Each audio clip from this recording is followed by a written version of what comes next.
다 함께 사도신경으로 우리의 신앙을 고백하겠습니다. 나는 전능하신 아버지 하나님, 천지의 창조주를 믿습니다. 나는 그의 유일하신 아들 우리 주 예수 그리스도를 믿습니다.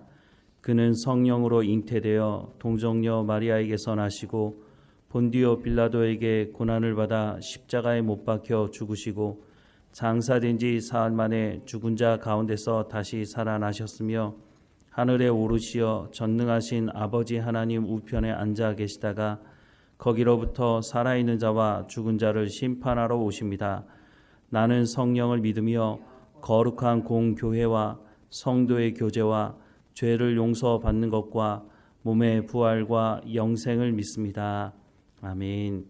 찬송가 261장 함께 찬양하겠습니다. 261장 함께 찬양하겠습니다.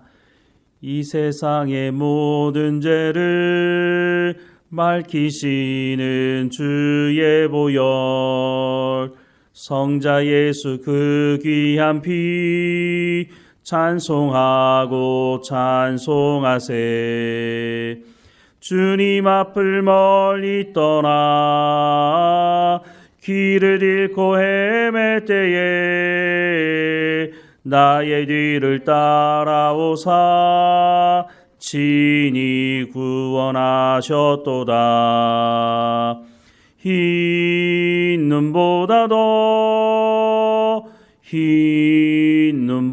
더 주의 흘리신 보혈로 희게 씻어 주옵소서.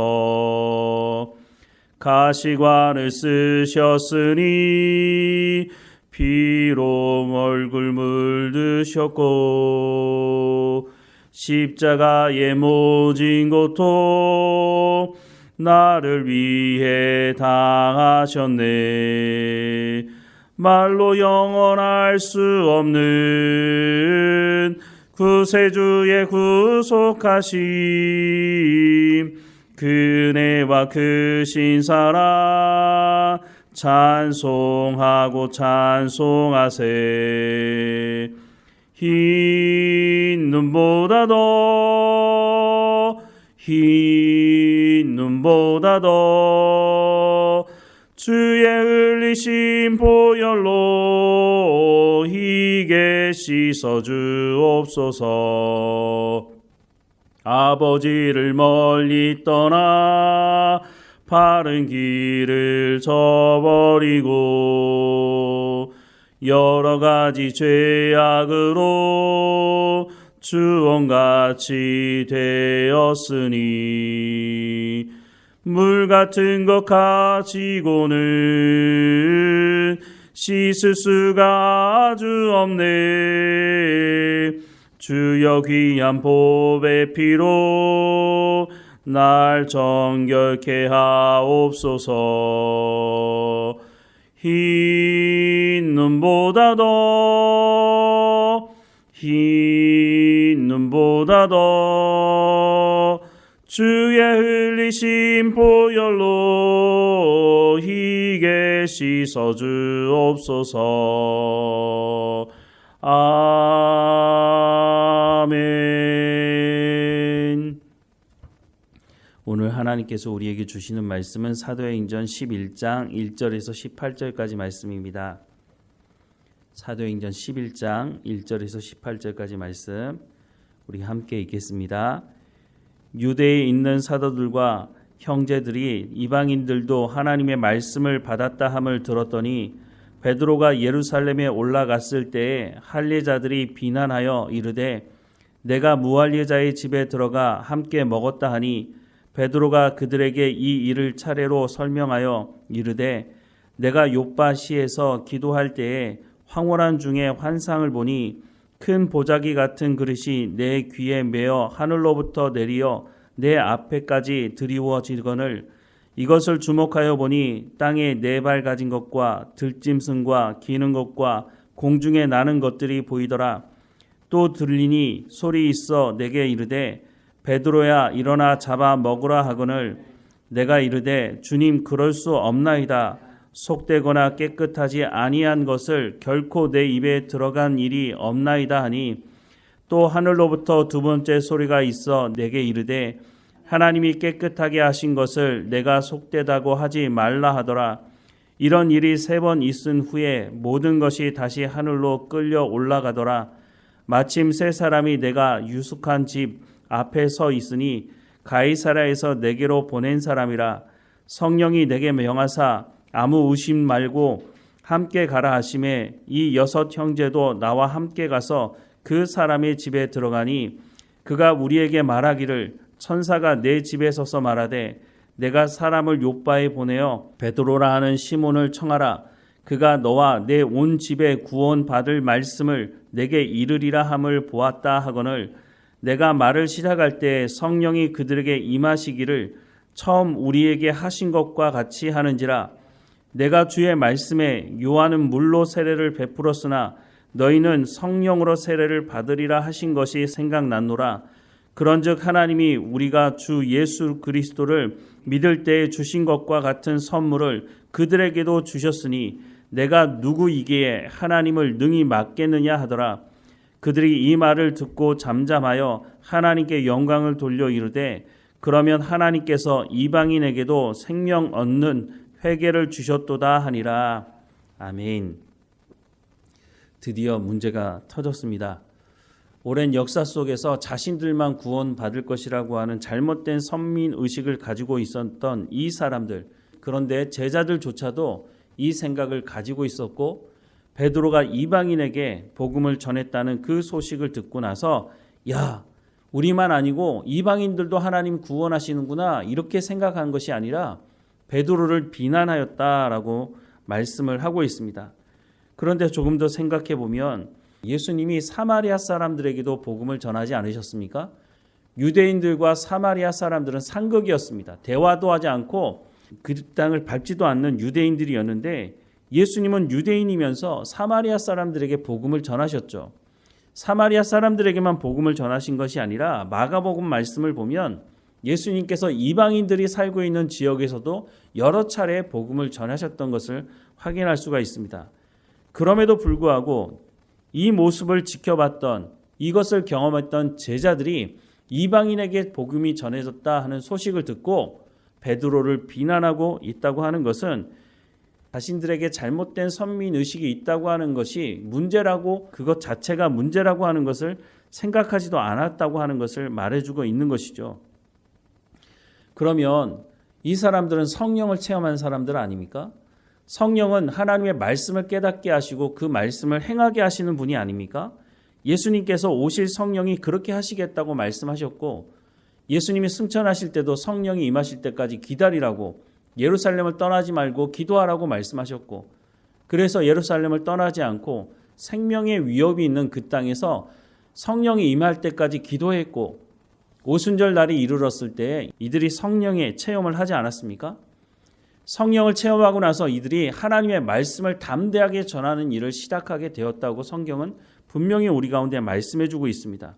그런데 분명히 성령의 체험을 하고 성령을 통해서 하나님의 말씀을 깨달아 알게 된 이 사람들이 이방인들에게 복음을 전하는 이 부분에 있어서는 여전히 잘못된 선민의식에 사로잡혀서 복음을 전하지 않고 있었다고 하는 것입니다. 스데반의 순교 이후에 흩어져서 복음을 전하긴 했지만 그때에도 이방인에게 가서 복음을 전했다는 말씀은 기록되어 있지 않습니다. 물론 에티오피아 내시에게 복음을 전했다고 하는 것을 말씀하고 있지만 이 사람도 이방인이라고 보기보다는 유대교로 개종한 사람 아니었습니까? 그러고 보면 고넬료에게 복음을 전했다고 하는 이것이 이방인에게 복음을 전하는 첫 시작이 아닐까 하는 생각을 해보게 됩니다. 어쨌든 우리가 생각해 보면 성령의 충만함을 받은 이 사람들이 왜 이 잘못된 선민의식에 사로잡혀서 이방인에게 복음 전하는 것을 제한하고 있었을까 하는 생각을 다시 한번 해보게 되는데 그것은 이유가 있습니다. 성령은 인격적인 분이시고 그래서 우리가 자원함으로 하나님 말씀을 들으려고 하고 우리가 자원함으로 하나님 말씀에 순종하려고 하지 않는다면 강제적으로 억지로 우리에게 말씀을 주입시키고 억지로 말씀을 행하게 하시는 분이 아니라고 하는 것입니다. 만약 성령이 우리에게 강제적으로 하나님의 말씀을 듣게 하시고 강제적으로 말씀을 행하게 하신다면 그것이 얼마나 지속되겠습니까? 우리가 자원함으로 하나님 말씀을 들으려고 하고 자원함으로 하나님 말씀에 순종하려고 할 때에 우리가 그리스도의 장성한 분량에 이를 수 있다고 하는 것입니다. 만약 성령이 강제적으로 우리 가운데 말씀을 듣게 하고 행하게 하신다면 처음에는 따라갈 수도 있겠죠. 하지만 그리스도의 장성한 분량에 이룰 수는 없을 것입니다. 왜냐하면 우리가 악하고 우리 마음 가운데 탐욕이 가득하기 때문입니다. 우리의 마음 가운데 우상을 섬기는 사람들처럼 그 우상을 섬기는 사람들이 자기가 섬기는 신을 이용해서 자신의 탐욕을 채우려고 하는 것처럼 우리도 그런 유혹 가운데 빠질 수 있는 사람들이기 때문에 우리가 자원함으로 순종함으로 하나님 말씀을 듣고 하나님의 말씀에 순종하는 삶을 살아가지 않는다면 언제든지 우리가 이런 시험 가운데 유혹 가운데 빠져서 배교하고 등을 돌릴 수 있는 사람들이라고 하는 것입니다. 구약의 이스라엘 백성들이 그러지 않았습니까? 처음에는 하나님의 은혜에 감동하고 하나님을 찬양하고 홍해를 건넜을 때에 하나님을 찬양하는 모습을 우리가 확인할 수 있지만 며칠도 지나지 않아서 먹는 문제 때문에 마시는 문제 때문에 애굽으로 돌아가자고 원망하고 불평했던 사람들 아닙니까? 하나님의 그 역사를 경험하고 하나님의 놀라운 은혜를 경험한 이 사람들이 자원함으로 하나님 말씀에 순종하지 않을 때에 어떤 일이 벌어졌는지를 성경은 말씀해주고 있다는 것입니다.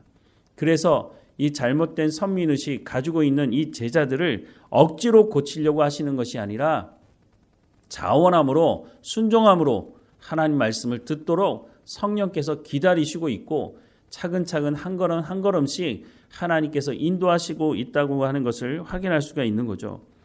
사도행전 10장 28절 말씀해 보면 베드로가 이렇게 말합니다. 유대인으로서 이방인과 교제하며 가까이 하는 것이 위법인 줄은 너희도 알거니와 라고 말씀하고 있죠.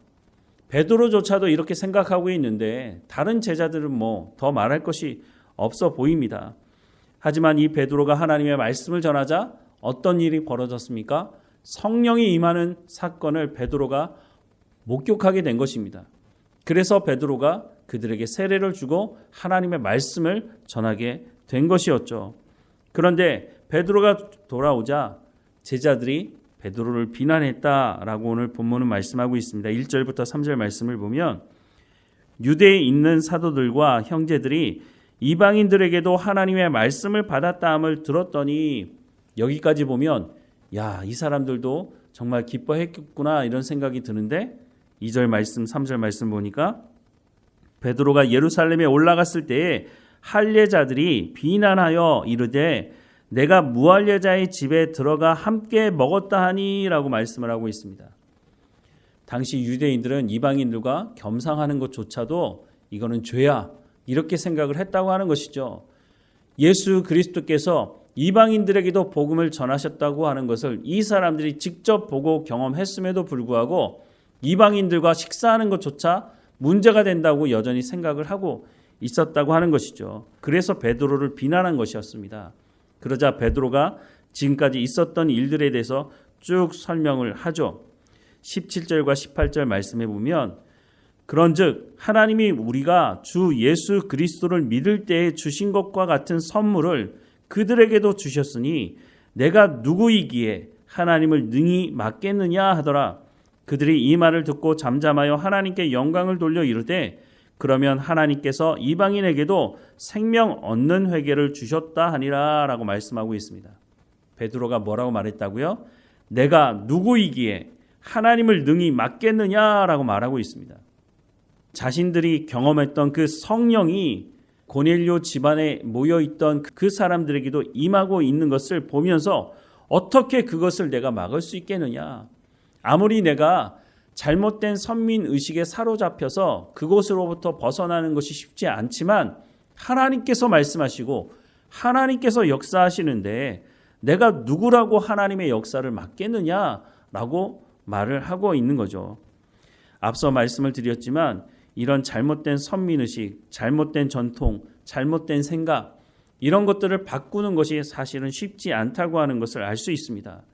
그래서 골로새서 3장 10절 말씀에 보면 성령을 통해서 우리 가운데 하나님 말씀을 통해서 날마다 새롭게 되어져 가야 한다고 말씀을 하고 있다는 것을 우리가 다시 한번 생각해 봐야 한다는 것입니다. 예수 믿으면 끝이 아닙니다. 예수 믿고 예수님을 영접하고 내가 죄인됨을 고백한 그것이 시작이라고 하는 것입니다. 예수님을 믿는 그 순간에 갑자기 내 모든 생각이 다시 새로워지는 것이 아닙니다. 그렇게 변화되는 것이 쉽지 않죠. 그렇게 변화되는 사람들이 없지는 않지만 대부분의 사람들은 하나님의 말씀을 통해서 날마다 새로워지는 삶을 살아가게 된다고 하는 것입니다. 그래서 우리가 날마다 경건의 훈련, 경건의 삶을 살아가야 한다고 성경은 말씀해주고 있는 것이죠. 어떻게 보면 더뎌 보일 수 있습니다. 예수님은 승천하시면서 성령이 임하면 너희가 권능을 받고 예루살렘과 온 유대와 사마리아와 땅끝까지 이르러서 복음을 증거하게 되는 증인이 될 것이다 라고 말씀을 하고 있지만 우리가 보기에는 참 답답하다. 그렇게 성령의 충만함을 받았다면 당장이라도 흩어져야 될 텐데 그렇지만 그렇지 않았다고 하는 것을 성경을 통해서 보는 것은 오늘 우리도 마찬가지라고 하는 것입니다. 우리가 성령의 체험을 하고 우리가 예수님을 영접했지만 여전히 우리의 삶 가운데 저 사람은 내가 복음을 전해도 듣지 않을 거야 라고 하는 선입견을 가지고 살아가는 모습이 있다고 하는 것입니다. 내가 가봐야 무슨 소용이 있겠어? 내가 단기 선교 가서 선교사님들 돕는다고 하지만 그게 뭐 도움이 되겠어? 라고 생각을 하면서 시작 자체를 하지 않으려고 한다고 하는 것입니다. 하지만 우리를 억지로 선교의 현장으로 또 복음을 전하는 현장으로 이끌어가지는 않으십니다. 우리가 분명히 성경을 통해서 예수님의 명령을 분명히 알지만 우리가 순종하지 않으면 우리가 자원함으로 하나님 말씀을 듣고 우리의 발걸음을 옮기지 않으면 우리가 복음을 전하는 데는 한계가 있다고 하는 것입니다. 우리에게 한계가 있는 것이지 성령에게 한계가 있는 것은 아니라고 하는 것이죠. 우리의 생각을 내려놓고 하나님 말씀으로 새로워져서 복음을 증거하는 삶을 살아가야 합니다. 사도 바울이 고린도 전서에 이렇게 말씀하고 있습니다. 고린도 전서 9장 19절에서 23절 말씀에 보면 내가 모든 사람에게서 자유로우나 스스로 모든 사람에게 종이 된 것은 더 많은 사람을 얻고자 함이라.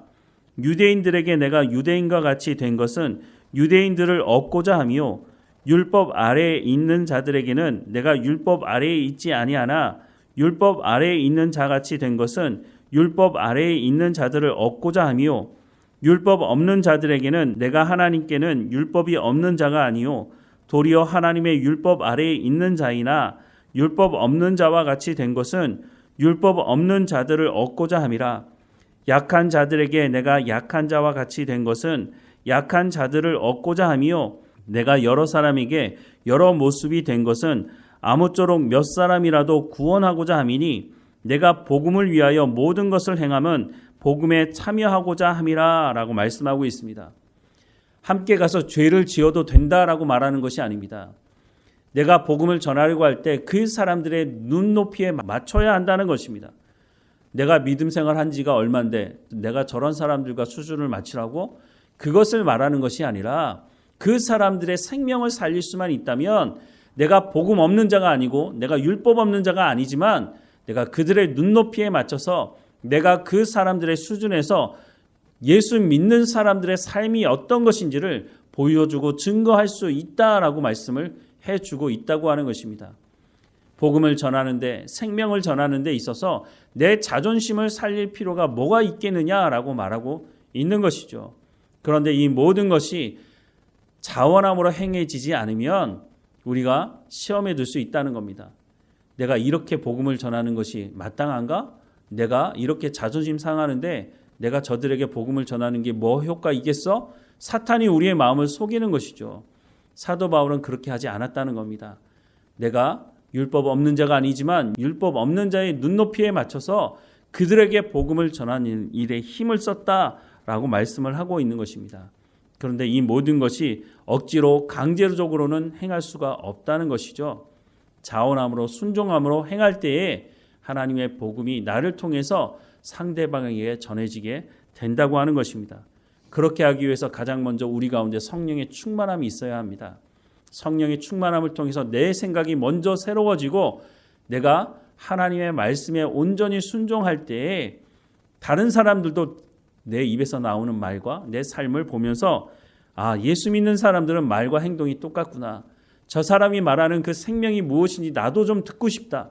저 사람들이 말하는 그 예수가 무엇이길래 저 사람의 삶을 어떻게 이렇게 바꾸어 놨는가 라고 하는 것을 궁금해 하겠죠.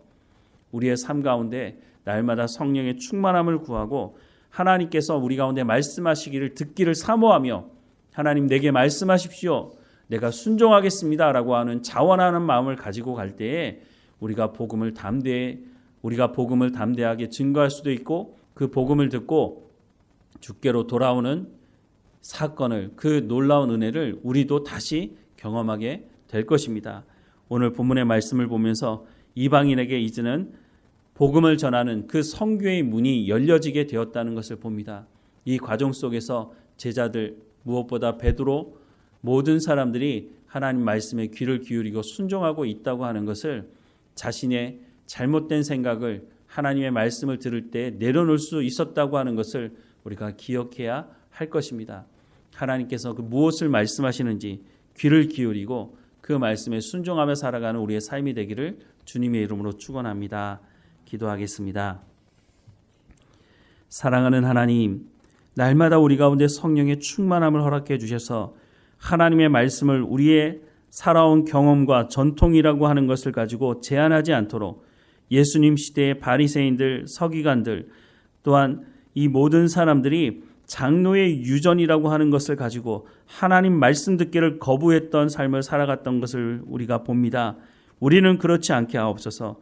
우리는 성령의 충만함으로 하나님 말씀 듣기를 사모하게 하셔서 내 생각과 전통이라고 하는 것을 가지고 하나님의 말씀을 재단하지 않게 하시고 하나님 말씀 가운데로 들어가게 하시고 그 말씀이 흘러가는 곳을 하나님 우리도 쫓아갈 수 있도록 우리 가운데 자원함으로 순종함으로 하나님 말씀 듣기를 사모하며 행하는 삶이 될 수 있도록 하나님 우리의 삶을 주관하시고 인도해 주옵소서.